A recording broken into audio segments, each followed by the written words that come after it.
Reading again from The Adventures of Sherlock Holmes, A Case of Identity. "My dear fellow," said Sherlock Holmes, as we sat on either side of the fire in his lodgings at Baker Street, "life is infinitely stranger than anything which the mind of man could invent. We would not dare to conceive the things which are really mere commonplaces of existence.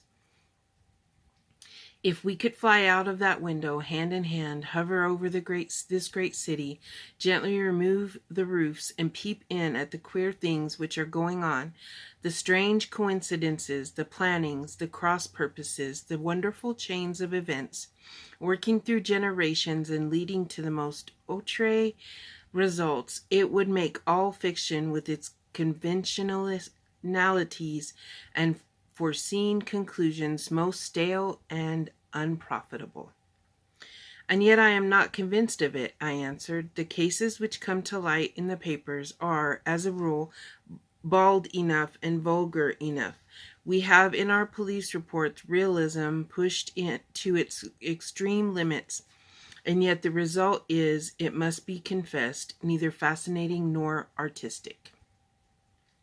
A certain selection and discretion must be used in producing a realistic effect," remarked Holmes.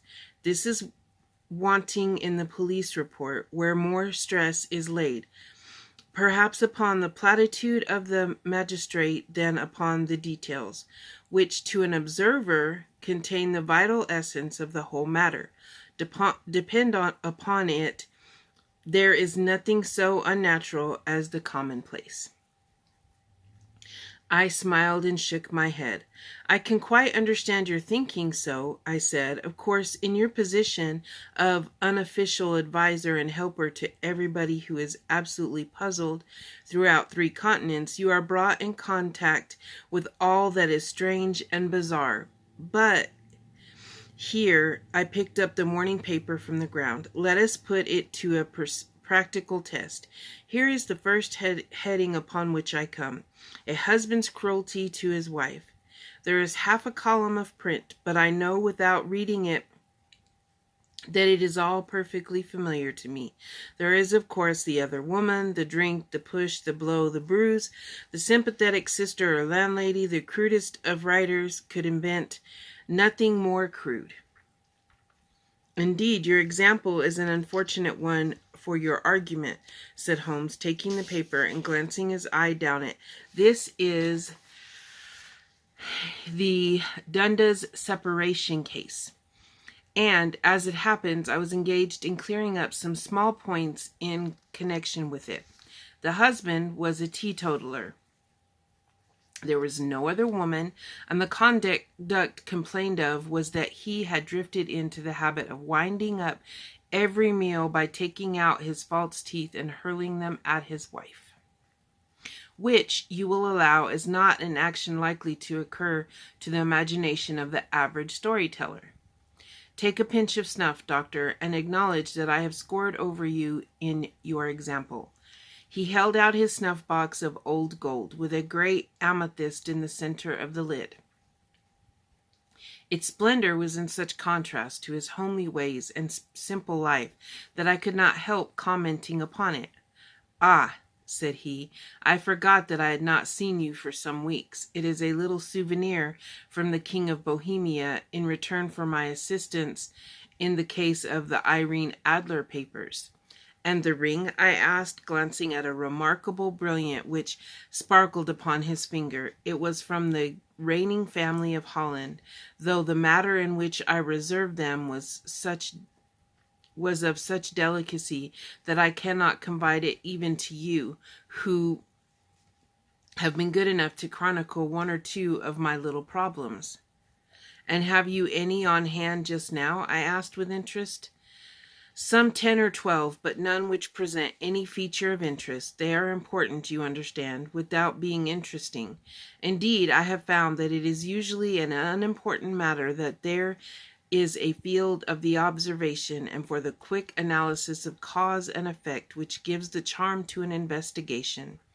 The larger crimes are apt to be the simpler, for the bigger the crime, the more obvious, as a rule, is the motive. In these cases, save for one rather intricate matter which has been referred to me from Marsalis, there is nothing which presents any features of interest. It is possible, however, that I may have something better before very many minutes are over, for this is one of my clients, or I am much mistaken. He had risen from his chair and was standing between the parted blinds, gazing down into the dull, neutral-tinted London street. Looking over his shoulder, I saw that on the pavement opposite there stood a large woman with a heavy fur boa around her neck, and a large curling red feather in a broad-brimmed hat, which was tilted in a coquettish Duchess of Devonshire fashion over her ear. From under this great panoply, she peered up in a nervous, hesitating fashion at our windows, while her body oscillated back and forth and her fingers fidgeted with her glove buttons. Suddenly, with a plunge, as of the swimmer who leaves the bank, she hurried across the road, and we heard the sharp clang of the bell. "I have seen those symptoms before," said Holmes, throwing his cigarette into the fire. "Oscillation upon the pavement always means an affaire de coeur. She would like advice, but is not sure that the matter is not too delicate for communication, and yet even here we may discriminate. When a woman has been seriously wronged by a man, she no longer oscillates, and the usual symptom is a broken bell wire. Here we may take it that there is a love matter, but that the maiden is not so much angry as perplexed or grieved. But here she comes in person to resolve our doubts." As he spoke, there was a tap at the door, and the boy in buttons entered to announce Miss Mary Sutherland, while the lady herself loomed behind his small black figure like a full-sailed merchantman behind a tiny pilot boat. Sherlock Holmes welcomed her with the easy courtesy of which he was remarkable, and having closed the door and bowed her into an armchair, he looked her over in the minute and yet abstracted fashion which was peculiar to him. "Do you not find," he said, "that with your short sight it is a little trying to do so much typewriting?" "I did at first," she answered, "but now I know where the letters are without looking." Then, suddenly realizing the full purport of his words, she gave a violent start and looked up with fear and astonishment upon her broad, good-humored face. "You've heard about me, Mr. Holmes," she cried, "else how could you know all of that?" "Never mind," said Holmes, laughing. "It is my business to know things. Perhaps I have trained myself to see what others overlook. If not, why should you come to consult me?" "I came to you, sir, because I heard of you from Mrs. Etheridge, whose husband you found so easy when the police and everyone had given him up for dead. Oh, Mr. Holmes, I wish you would do as much for me. I'm not rich, but still I have 100 a year in my own right, besides the little that I make by the machine, and I would give it all to know what has become of Mr. Hosmer Angel." Why did you come away to consult me in such a hurry?" asked Sherlock Holmes, with his fingertips together and his eyes to the ceiling. Again,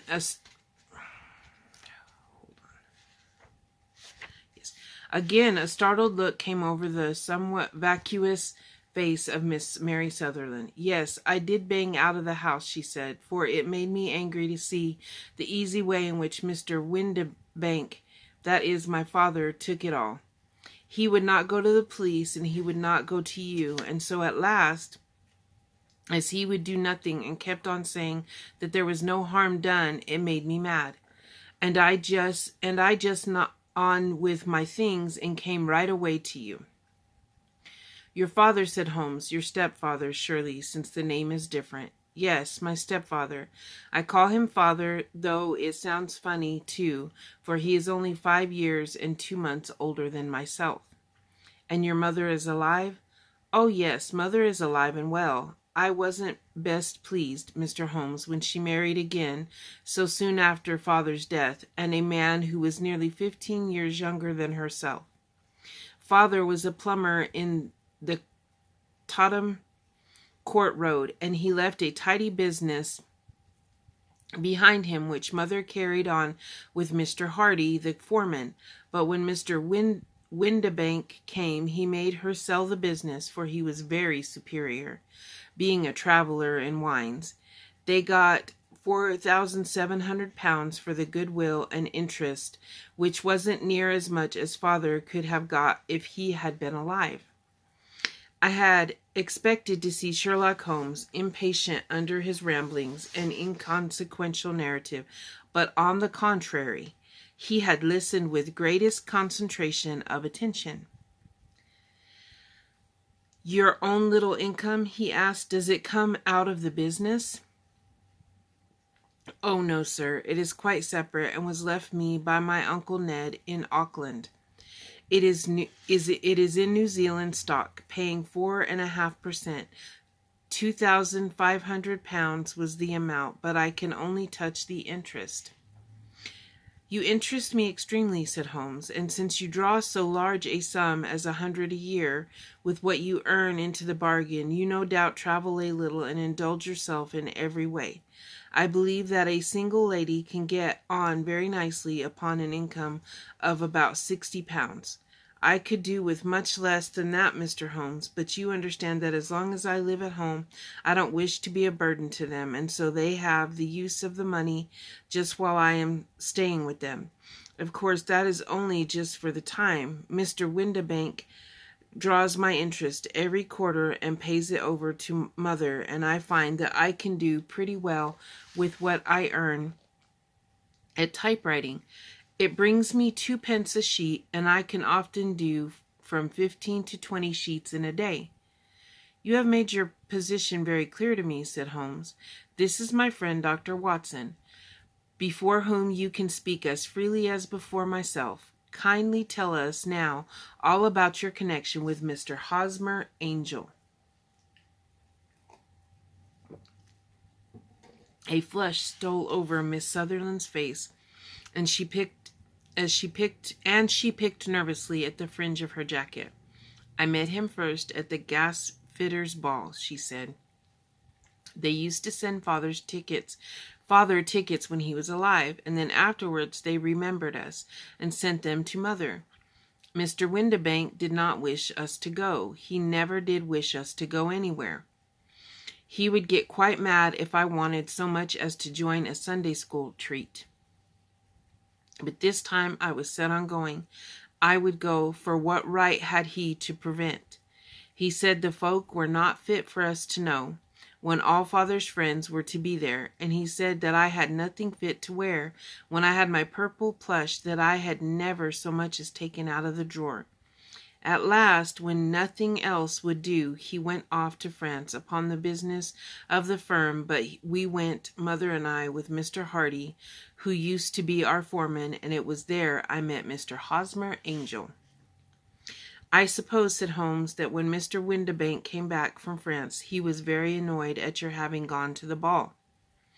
Oh, well, was very good about it. He was very good about it. He laughed, I remember, and shrugged his shoulders and said there was no use denying anything to a woman, for she would have her way.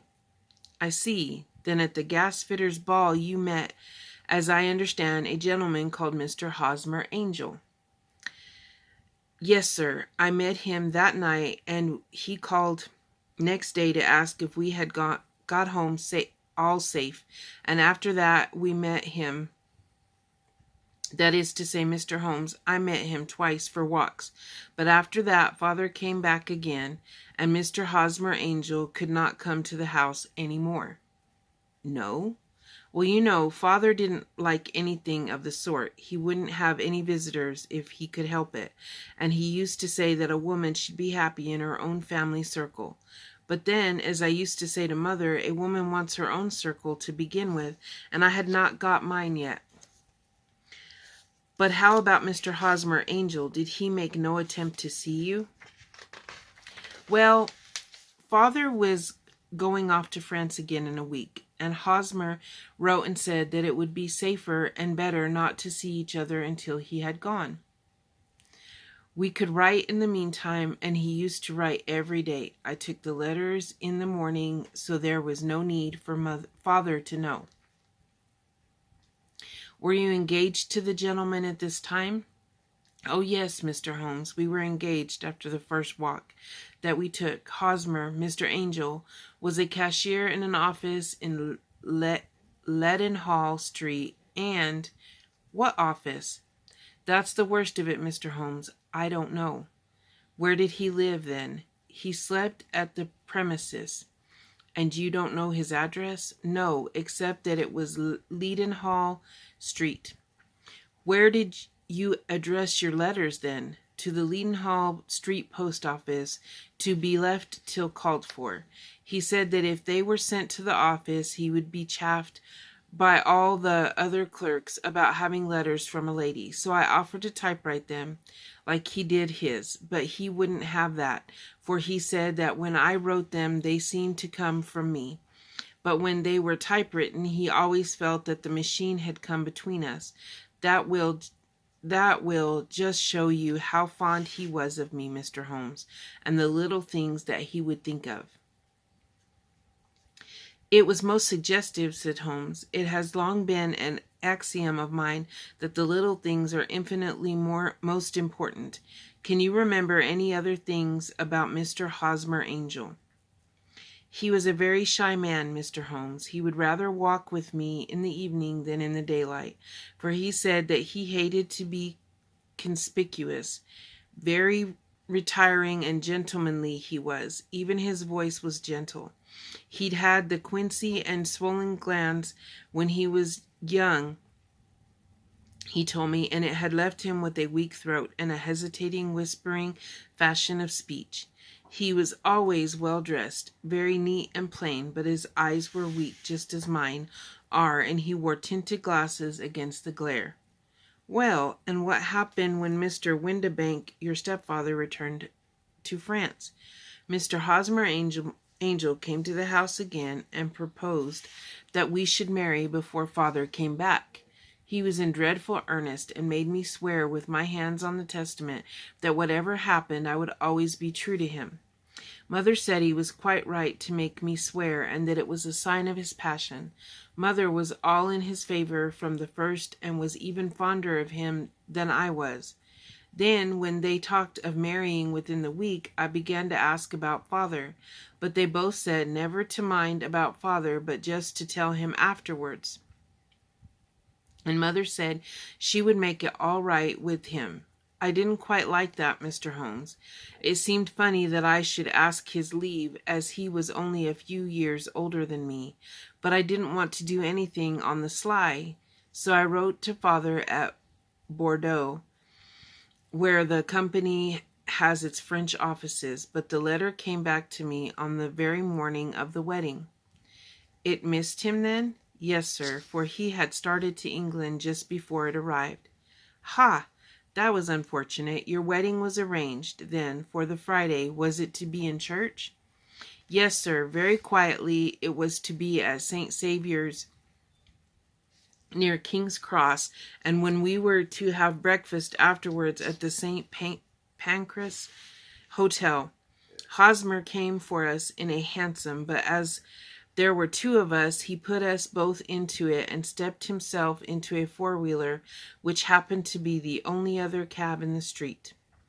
We got to the church first, and when the four-wheeler drove up, we waited for him to step out, but he never did. And when the cabman got down from the box and looked, there was no one there. The cabman said that he could not imagine what had become of him, for he had seen him get in with his own eyes. That was last Friday, Mr. Holmes, and I have never seen or heard anything since then to throw any light upon that what became of him. It seems to me that you have been very shamefully treated, said Holmes. Oh, no, sir, he was too good and kind to leave me so. Why, all the mornings he was saying to me that whatever happened, I was to be true, and that even if something quite unforeseen occurred to separate us, I was always to remember that I was pledged to him, and that he would claim his pledge sooner or later. It seemed strange to talk for a wedding morning, but what has happened since gives a meaning to it. Most certainly it does. Your opinion is, then, that some unforeseen catastrophe has occurred to him. Yes, sir, I believe that he foresaw some danger, or else he would have not talked so, and then I think that what he foresaw happened. But you have no notion as to what it could have been. None. One more question. How did your mother take the matter? She was angry, and said that I was never to speak of the matter again. And your father, did you tell him? Yes, and he seemed to think with me that something had happened, and that I should hear of Hosmer again. As he said, what interest could anyone have in bringing me to the doors of the church and then leaving me? Now, if he had borrowed money, or if he had married me and got my money settled on him, there might be some reason, but Hosmer was very independent about money and never would look at a shilling of mine. And yet, what could have happened? And why could he not write? Oh, it drives me half mad to think of it, and I can't sleep a wink at night. She pulled a little handkerchief out of her muff and began to sob heavily into it. I shall glance into the case for you, said Mr. Holmes, rising, and I have no doubt that we shall reach some definite result. Let the weight of the matter rest upon me now, and do not let your mind dwell upon it further. Above all, try to let Mr. Hosmer Angel vanish from your memory as he has done from your life. Then you don't think I'll see him again? I fear not. Then what has happened to him? You will leave the question in my hands. I should like an accurate description of him and any letters of his which you can spare. I advertised for him in last Saturday's Chronicle, said she.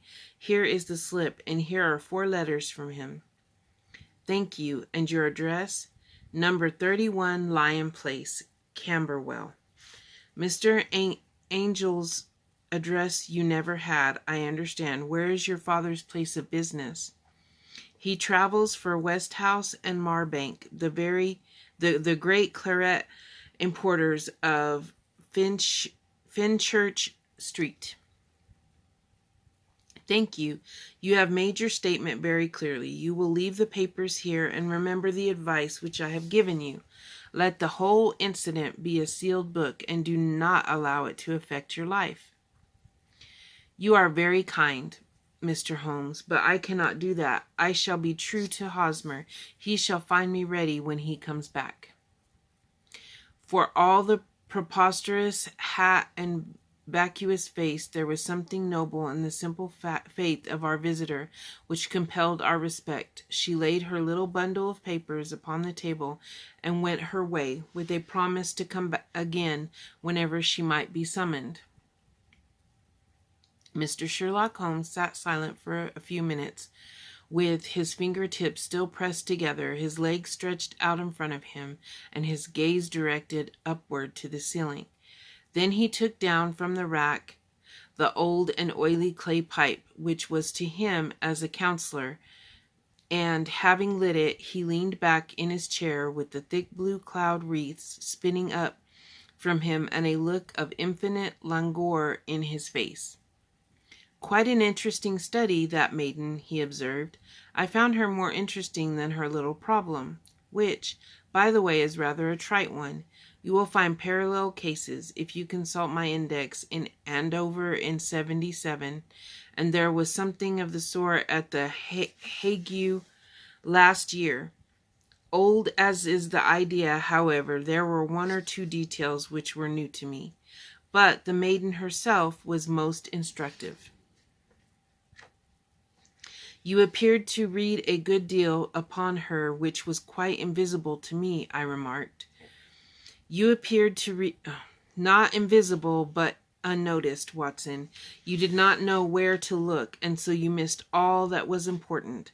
I can never bring you to realize the importance of sleeves, the suggestiveness of thumbnails, or the great issues that may hang from a bootlace. Now, what did you gather from that woman's appearance? Describe it. Well, she had a slate-colored, broad-brimmed straw hat with a feather of brickish red. Her jacket was black, with black beads sewn upon it, and a fringe of little black jet ornaments. Her dress was brown, rather darker than coffee color, with a little purple plush at the neck and sleeves. Her gloves were grayish and were worn through at the right forefinger. Her boots I didn't observe. She had small, round, hanging gold earrings and a gentle air of being fairly well-to-do in a vulgar, comfortable, easy-going way. Sherlock Holmes clapped his hands softly together and chuckled. "'Pon my word, Watson, you are coming along wonderfully. You have really done very well indeed. It is true that you have missed everything of importance, but you have hit upon the method, and you have a quick eye for color. Never trust to general impressions, my boy, but concentrate yourself upon details.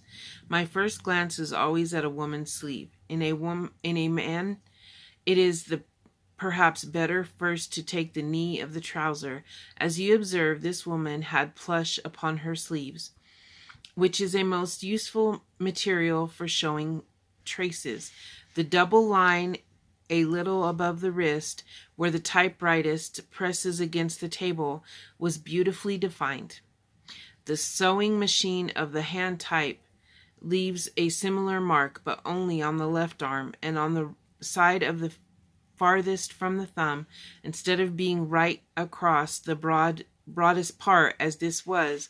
I then glanced at her face, and observing the dint of a pince-nez at either side of her nose, I ventured a remark upon short sight and typewriting, which seemed to surprise her. It surprised me. But surely it was obvious. I was then much surprised and interested on glancing down to observe that though the boots which she was wearing were not unlike each other, they were really odd ones, the one having a slightly decorated toe cap and the other a plain one. One was buttoned only in that 2 lower buttons out of 5, and the other at the first, third, and fifth. Now, when you see that a young lady, otherwise neatly dressed, has come away from home with odd boots, half buttoned, it is no great deduction to say that she came away in a hurry." "And what else?" I asked, keenly interested, as I always was, by my friend's incisive reasoning. I noted in passing that she had written a note before leaving home, but after being fully dressed. She observed that her right glove was torn at the forefinger, but you did not apparently see that both glove and finger were stained with violet ink. She had written in a hurry and dipped her pen too deep. It must have been this morning, or the mark would not remain clear upon the finger. All this is amusing, though rather elementary, but I must go back to business. Watson, would you mind reading me the advertised description of Mr. Hosmer Angel? I held the little printed slip on the light. "Missing," it said, "on the morning of the 14th, a gentleman named Hosmer Angel.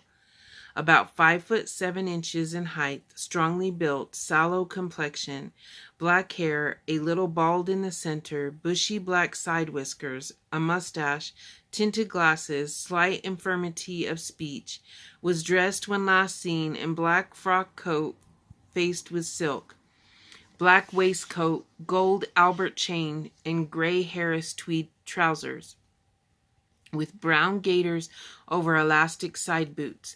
Known to have been employed in an office in Leadenhall Street. Anybody bringing, etc., etc." "That will do," said Holmes. "As to the letters," he continued, glancing over them, "they are very commonplace. Absolutely no clue to them to Mr. Angel, save that he quoted Balzac once. There is one remarkable point, however, which will no doubt strike you." "They are typewritten," I remarked. Not only that, but the signature is typewritten. Look at the neat little Hosmer angel at the bottom. There is a date, you see, but no superscription except Leadenhall Street, which is rather vague. The point about the signature is very suggestive. In fact, we may call it conclusive. Of what? My dear fellow, it is possible you do not see how strongly it bears upon the case. I cannot say that I do, unless it were that he wished to be able to deny his signature if an action of breach of promise were instituted. No, that was not the point. However, I shall write 2 letters which should settle the matter. One is to a firm in the city, the other is to the young lady's stepfather, Mr. Windibank, asking him whether he could meet us here at 6 o'clock tomorrow evening. It is just as well that we should do business with the male relatives. And now, Doctor, we can do nothing until the answers of those letters come, so we may put our little problem upon the shelf for the interim. I had had so many reasons to believe in my friend's subtle powers of reasoning and extraordinary energy in action that I felt that he must have some solid grounds for the assured and easy demeanor with which he treated the singular mystery which he had been called upon to fathom. Once only had known him to fail in the case of the King of Bohemia, and of the Irene Adler photograph, but when I looked back to the weird business of the sign of 4 and the extraordinary circumstances connected with the study in scarlet, I felt that it would be a strange tangle indeed which he could not unravel. I left him then, still puffing at his black clay pipe, with the conviction that when I came again on the next evening I would find that he held in his hands all the clues which would lead up to the identity of the disappearing bridegroom of Miss Mary Sutherland. A professional case of great gravity was engaging my own attention. At the time and the whole of the next day, I was busy at the bedside of the sufferer. It was not until close upon 6 o'clock that I found myself free and was able to spring into a hansom and drive to Baker Street, half afraid that I might be too late to assist at the denouement of the little mystery. I found Sherlock Holmes alone, however, half asleep, with his long, thin form curled up in the recesses of his armchair. A formidable array of bottles and test tubes, with the pungent, cleanly smell of hydrochloric acid, told me that he had spent his day in the chemical work which was so dear to him. "Well, have you solved it?" I asked as I entered. "Yes, it was the bisulfate of barita." No, the mystery," I cried. "Oh, that, working upon. There was never any mystery in the matter, though. As I said yesterday, some of the details are of interest. The only drawback is that there is no law, I fear, that can touch the scoundrel." "Who was he, then, and what was his object in deserting Miss Sutherland?" The question was hardly out of my mouth and Holmes had not yet opened his lips to reply when he heard a heavy footfall in the passage of a tap at the door. "This is the girl's stepfather, Mr. James Windibank," said Holmes. "He has written to me to say he would be here at 6. Come in." The man who entered was sturdy, middle-sized fellow, some 30 years of age, clean-shaven and sallow-skinned, with a bland, insinuating manner and a pair of wonderfully sharp and penetrating gray eyes. He shot a questioning glance at each of us, placed his shiny top hat upon the sideboard, and with a slight bow sidled down into the nearest chair. "Good evening, Mr. James Windibank," said Holmes. "I think that this typewritten letter is from you, in which you made an appointment with me for 6 o'clock. "Yes, sir. I am afraid that I am a little late, but I am not quite my own master, you know. I am sorry that Miss Sutherland has troubled you about this little matter, for I think it is far better not to wash linen of the sort in public." It was quite against my wishes that she came, but she is a very excitable, impulsive girl, as you may have noticed, and she is not easily controlled when she has made up her mind on a point. Of course, I did not mind you so much as you are not connected with the official police, but it is not pleasant to have a family misfortune like this noised abroad. Besides, it is a useless expense, for how could you possibly find this Hosmer Angel? On the contrary, said Holmes quietly, I have every reason to believe I will succeed in discovering Mr. Hosmer Angel.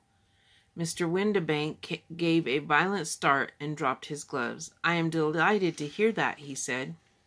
It is a curious thing, remarked Holmes, that a typewriter has really quite as much individuality as a man's handwriting. Unless they are quite new, no two of them write exactly alike. Some letters get more worn than others, and some wear only on one side. Now you remark in this note of yours, Mr. Windibank, that in every case there is some little slurring over the E and a slight defect in the tail of the R. There are 14 other characteristics, but those are the more obvious. We do all our correspondence with this machine at the office, and no doubt it is a little worn, our visitor answered, glancing keenly at Holmes with his bright little eyes. And now I will show you what is really a very interesting study, Mr. Windibank, Holmes continued. I think of writing another little monograph some of these days on the typewriter and its relation to crime. It is a subject to which I have devoted some little attention. I have here 4 letters which purport to come from the missing man. They are all typewritten. In each case, not only are the E's slurred and the R's tailless, but you will observe, if you care to use my magnifying glass, that the 14 other characteristics to which I have alluded are there as well. Mr. Windibank sprang out of his chair and picked up his hat. I cannot waste time over this sort of fantastic talk, Mr. Holmes, he said. If you can catch the man, catch him, and let me know when you have done it. Certainly, said Holmes, stepping over and turning the key in the door. I let you know then that I have caught him. What? Where? Shouted Mr. Windibank, turning white to his lips and glancing about him like a rat in a trap. Oh, it won't do. Really, it won't, said Holmes suavely. There is no possible getting out of it, Mr. Windibank. It is quite too transparent. It was a very bad compliment when you said that it was impossible for me to solve so simple a question. That's right. Sit down and let us talk it over. Our visitor collapsed into a chair with a ghastly face and a glitter of moisture on his brow. It's not actionable, he stammered. I am very much afraid that it is not, but between ourselves, Mr. Windibank, it was as cruel and selfish and heartless a trick in a petty way as ever came before me. Now let me just run over the course of events, and you will contradict me if I go wrong. The man sat huddled up in the chair with his head sunk upon his breast, like one who is utterly crushed. Holmes stuck his feet up on the corner of the mantelpiece, and, leaning back in his hands in his pockets, began talking rather to himself, as it seemed, than to us. The man married a woman very much older than himself for her money, said he, and he enjoyed the use of the money of the daughter as long as she lived with them. It was a considerable sum for people in their position, and the loss of it would have made a serious difference. It was worth an effort to preserve it. The daughter was of good, amiable disposition, but affectionate and warm-hearted in her ways, so that it was evident that with her fair personal advantages and her little income, she would not be allowed to remain single long. Now, her marriage would mean, of course, the loss of 100 a year, so what does her stepfather do to prevent it? He takes the obvious course of keeping her at home and forbidding her to seek the company of people of her own age. But soon he found that that would not answer forever. She became restive, insisted upon her rights, and finally announced her intention of going to a certain ball. What does her clever stepfather do then? He conceives an idea more creditable to his head than to his heart. Than to his heart. With the connivance and assistance of his wife, he disguised himself, covered those keen eyes with tinted glasses, masked the face with a mustache and a pair of bushy whiskers, sunk that clear voice into an insinuating whisper, and doubly secured an account of the girl's short sight. He appears as Mr. Hosmer Angel and keeps off other lovers by making love himself. It was only a joke at first, groaned our visitor. We never thought that she would have been so carried away. Very likely not. However that may be, the young lady was very decidedly carried away. And having quite made up her mind that her stepfather was in France, the suspicion of treachery never for an instant entered her mind. She was flattered by the gentleman's intentions, and the effect was increased by the loudly expressed admiration of her mother. Then Mr. Angel began to call, for it was obvious that the matter should be pushed as far as it would go if a real effect were to be produced. There were meetings and an engagement which would finally secure the girl's affections from turning towards anyone else. But the deception could not be kept up forever. These pretended journeys to France were rather cumbrous. The thing to do was clearly to bring the business to an end in such a dramatic manner that it would leave a permanent impression upon the young lady's mind, and prevent her from looking upon any other suitor for some time to come. Hence those vows of fidelity exacted upon a testament, and hence also the allusions to a possibility of something happening on the very morning of the wedding. James Windibank wished Miss Sutherland to be so bound to Hosmer Angel, and so uncertain as to his fate, that for 10 years to come, at any rate, she would not listen to another man. As far as the church door he brought her,